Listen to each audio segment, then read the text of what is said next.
Good morning student, I am Renu madam. हम लोगों ने मीठी सारंगी चैप्टर रीड किया, एक्सप्लेन किया।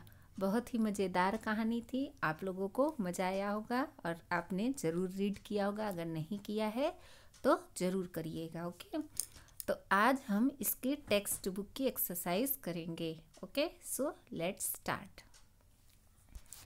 फर्स्ट क्वेश्चन है, गांव वाले कहते थे कैसी मीठी सारंगी है। इसका क्या मतलब है? सही बात पर सही का निशान लगाओ। इसमें 3 ऑप्शन आपको दिए हैं। सारंगी चखने पर मीठी थी, सारंगी से निकलने वाली आवाज़ सुनने में अच्छी लगती थी, या सारंगी के आसपास मधुमक्खियाँ भिनभिना रही थीं।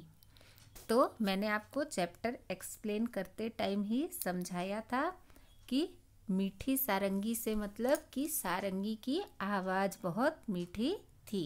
तो हम लोग सेकंड पे राइट का टिक करेंगे। ओके,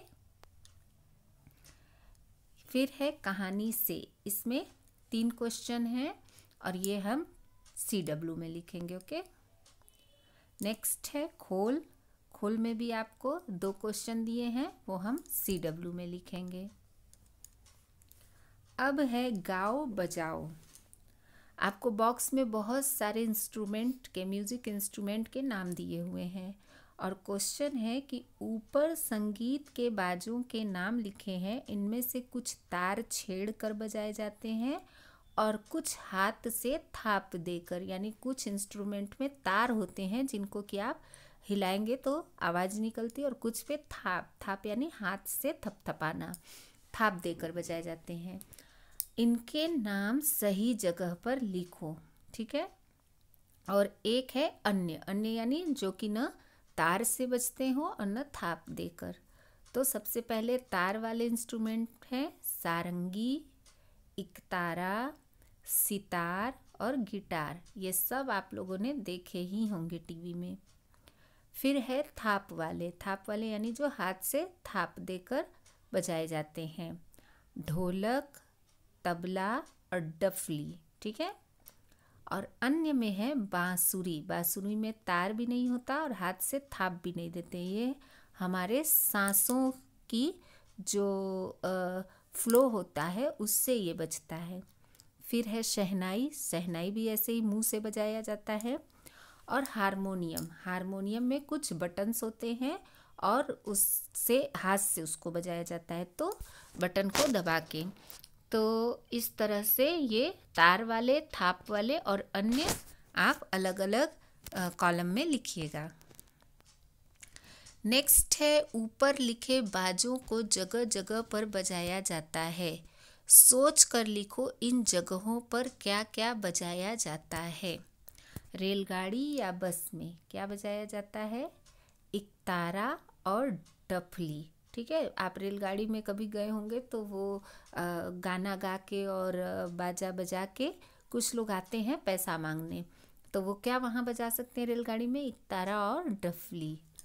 अब है घर पर किसी अवसर पर, आपके घर में कोई फंक्शन है तो क्या बज सकता है? शहनाई और ढोलक। शादी वगैरह है तो क्या बजेगा? यही बजेगा। फिर है भजन भजन में क्या बजता है?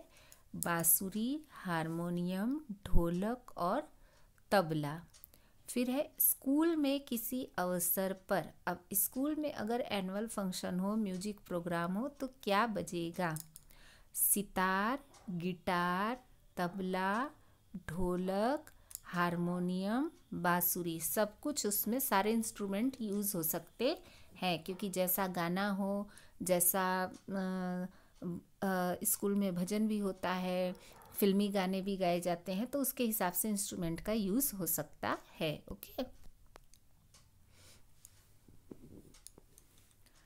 अब है चटखारे में 3 क्वेश्चन आपको दिया हुआ है, 2 हम CW में लिखेंगे। और अब है नीचे लिखी खाने पीने की चीज़ों को स्वाद के हिसाब से लगाओ। देखिए, हर चीज़ के खाने का स्वाद कुछ अलग होता है। आपको बहुत सारी चीज़ों का नाम दिया और 3 कॉलम दिए हैं, तो आपको उसमें स्वाद के हिसाब से कॉलम में नाम लगाना है। तो फर्स्ट कॉलम में हमने लिखा है आम, जलजीरा, नींबू और आंवला। ये सारी चीज़ें कैसी होती हैं? खट्टी होती हैं। आम भी खट्टा होता है, नींबू, आंवला और जलजीरा ये सब स्वाद में खट्टे होते हैं। सेकंड कॉलम में हमने लिखा है मिर्च का अचार, नमक, करेला, अदरक। अब देखिए, मिर्च का अचार तीखा होता है, नमक नमकीन होता है, करेला कड़वा होता है और अदरक भी तीखा होता है। इसमें दो चीज़ें तीखी हैं और दो चीज़ों का अलग स्वाद है, एक कड़वा और एक नमकीन। लेकिन हमारे पास और अलग से कोई कॉलम नहीं है, इसलिए हमको इसको इसमें ही ऐड करना है। नेक्स्ट है शहद, चीनी, दूध, गुड़। ये सारी चीज़ें कैसी हैं? मीठी हैं। अच्छा, आपका जो ऊपर बॉक्स में नाम दिया है उसमें सिर्फ शहद, चीनी और दूध दिया है। गुड़ मैंने खुद से लिखा है क्योंकि इसमें नीचे लिखा है ना कि तुम इस तालिका में कुछ नाम अपने मन से भी जोड़ सकते हो, मतलब कि आप अपने से भी ऐड कर सकते हैं। तो मैंने गुड़ लिखा है। ओके। नेक्स्ट है नीचे लिखे शब्दों को बोल कर देखो। बांसुरी, बंसी, हंस, हंस। ठीक है, तो हंस, हंस, बांसुरी, बंसी। जब आप चंद्र बिंदु और बिंदी वाले शब्द बोलते हैं तो बहुत अंतर हो जाता है। चंद्र बिंदु का जो स्वर है वो नाक और गले दोनों से निकलता है और बिंदी सिर्फ गले से। ठीक है, तो दिया है नीचे दिए गए शब्दों में चंद्र बिंदु या बिंदु लगाओ। तो मैंने ये लगाया है, आपको भी देख के जहाँ मैंने बिंदी लगाया है वहाँ बिंदी लगाना है, जहाँ चंद्र बिंदु लगाया है वहाँ चंद्र बिंदु लगाना है। ओके। सो आज का यही होमवर्क है, आप लोग अपनी टेक्स्ट बुक में इसे कंप्लीट कीजिएगा। थैंक यू, बाय बच्चों।